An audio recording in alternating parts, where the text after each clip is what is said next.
사도신경으로 신앙 고백 드리시겠습니다.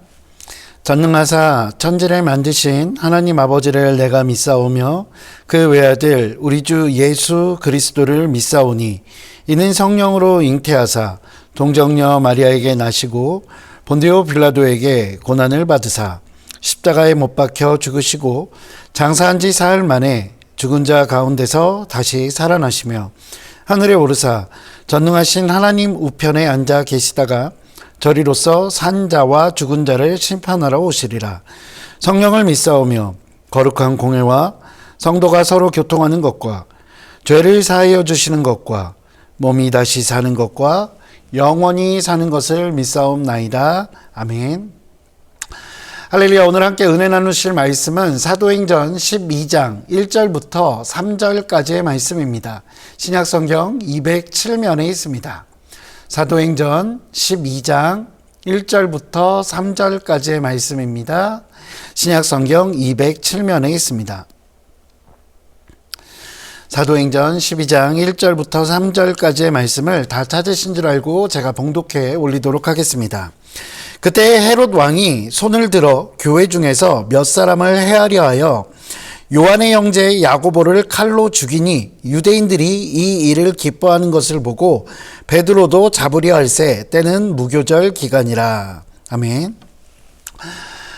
할렐루야. 오늘도 하나님께서 베푸시는 놀라운 은혜가 저와 여러분들의 삶 가운데 가득 넘치시기를 주님의 이름으로 축원드립니다. 오늘 본문은 12명의 사도, 그 중에서 첫 번째 순교자인 야고보에 대해서 누가가 보고하고 있는 내용입니다.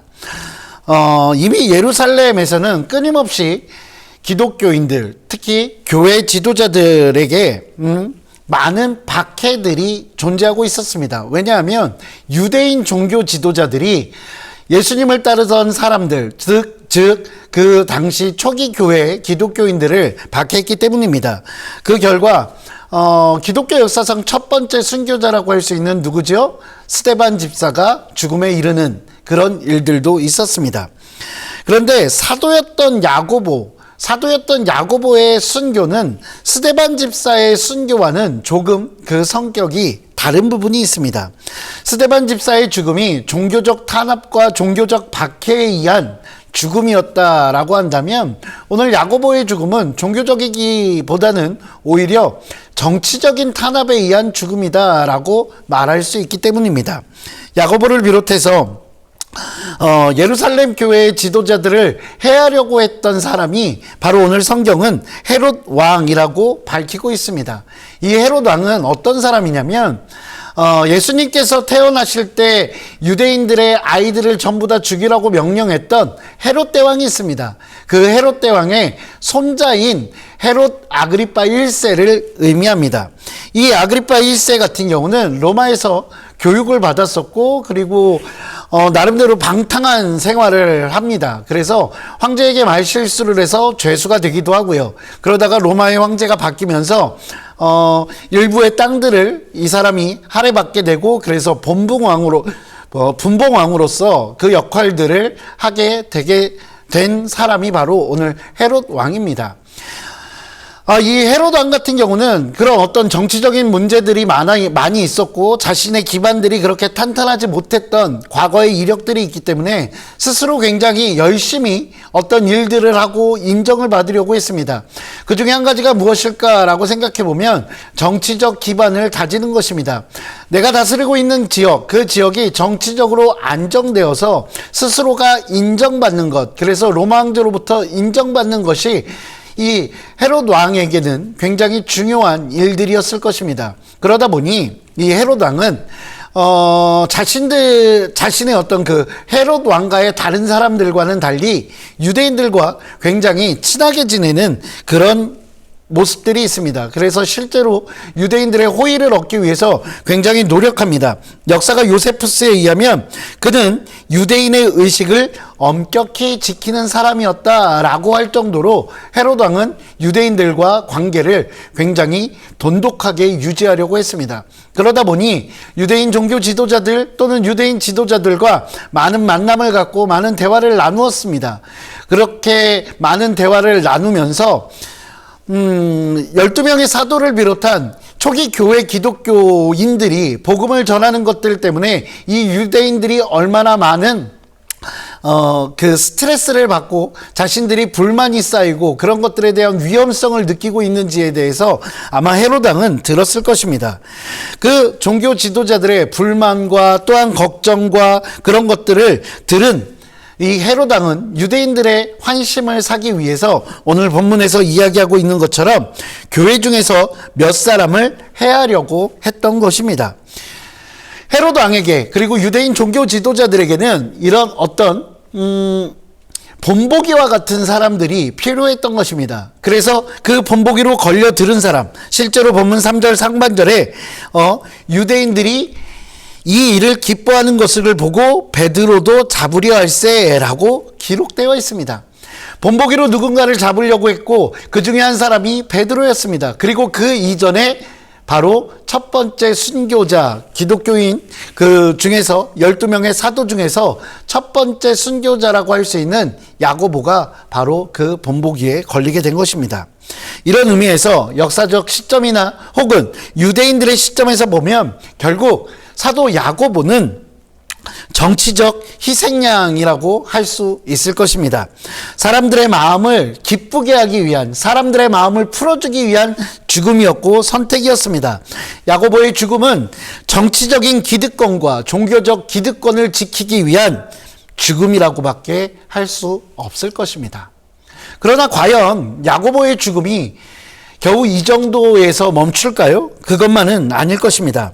당시 예루살렘 교회의 지도자들, 즉 사도들과 야고보를 비롯한 그 많은 사람들은 이미 자신들이 이 예루살렘에서 복음을 증거하고 교회를 성장시켜가는 그 상황들 가운데서 자신들이 해를 받을 수 있고 죽음을 당할 수 있다라는 사실을 알고 있었을 것입니다. 그것이 정치적인 목적이든 종교적인 목적이든 자신들의 생명이 분명 위협받을 수 있다는 사실을 알고 있었을 것입니다. 그럼에도 불구하고 야고보는 예루살렘을 떠나지 않고 예루살렘 교회를 지켰고 그곳에서 예수의 복음을 전하기를 멈추지 않았다는 것입니다.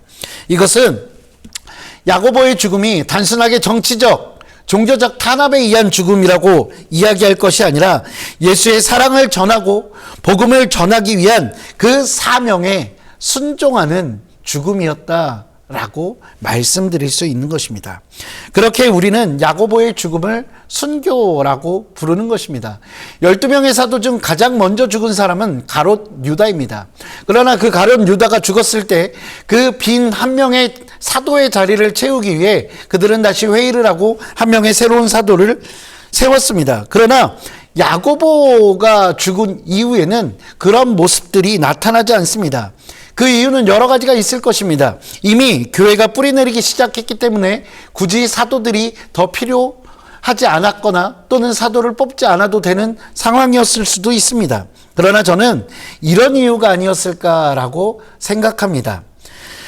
가롯 유다와 다르게 야고보는 예수님으로부터 보냄을 받은 사도로서의 그 역할, 그 사명을 충분히 감당하고 죽었기 때문에 또 다른 사도의 선출이 필요하지 않았다는 것입니다.